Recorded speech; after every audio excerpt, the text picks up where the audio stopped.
If you've ever brought your Tacoma into the Toyota dealership for service, you've probably been told you need an air cabin filter. Today, I'm going to show you how to change your filter in about the same time it takes you to watch this video. The cabin air filter in a Tacoma is located right behind the glove box. You open up the glove box and it's right back here. In order to get behind the glove box, this support arm has to be released. There's a tab on this side and a tab on the far side that both have to come to the middle.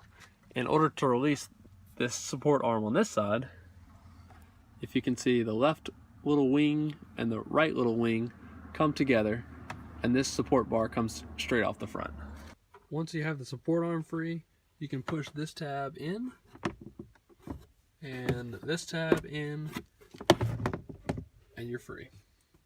If you lift straight up, the glove box comes right out, and this is your air filter.